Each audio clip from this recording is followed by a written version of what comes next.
மத்திய அரசு அனைத்து மாநிலங்களுக்கும் அக்னிவீர் திட்டத்தில் பணியாற்றிய இளைஞர்களுக்கு 20% வேலை ஒதுக்கீடு வழங்குமாறு பரிந்துரைத்துள்ளது. ஆனால் தமிழ்நாடு மற்றும் புதுச்சேரி மாநிலங்களில் இதற்கான தனிப்பட்ட கொள்கை இன்னும் அறிவிக்கப்படவில்லை. மாநில அரசுகள் தங்கள் நிலைப்பாட்டை ஆய்வு செய்து வருகின்றன.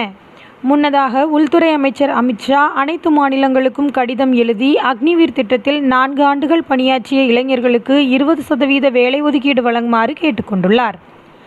இந்த ஒதுக்கீடு போலீஸ், பாதுகாப்பு, தீயணைப்புத்துறை, சிறைச்சாலை காவலர், மாநில பேரிடர் மீட்பு படை போன்ற துறைகளில் வழங்கப்பட வேண்டும் என பரிந்துரைக்கப்பட்டுள்ளது.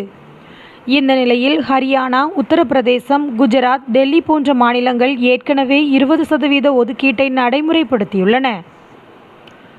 மேலும் உத்தரகாண்ட், மத்திய பிரதேசம், சத்தீஸ்கர், ராஜஸ்தான், ஒடிசா, அசாம் போன்ற மாநிலங்கள் 10% ஒதுக்கீட்டை அறிவித்துள்ளன. பஞ்சாப் அரசு இது தொடர்பான கொள்கை தயாரிப்பில் ஈடுபட்டு வருகிறது. இருப்பினும் தமிழ்நாடு மற்றும் புதுச்சேரி மாநிலங்களில் 20% ஒதுக்கீடு தொடர்பான அதிகாரப்பூர்வ அறிவிப்பு வெளியாகவில்லை. மாநில அரசுகள் மத்திய அரசின் பரிந்துரையை ஆய்வு செய்து தங்கள் மாநில வேலைவாய்ப்பு கொள்கைகளுடன் பொருந்துமாறு முடிவு எடுக்க உள்ளன. அக்னிவீர் திட்டம் 2022இல் அறிமுகப்படுத்தப்பட்டது. இத்திட்டத்தில் இளைஞர்கள் 4 ஆண்டுகள் இராணுவத்தில் பணியாற்றி பின்னர் பொது வாழ்க்கைக்கு திரும்புவார்கள் என்பது குறிப்பிடத்தக்கது.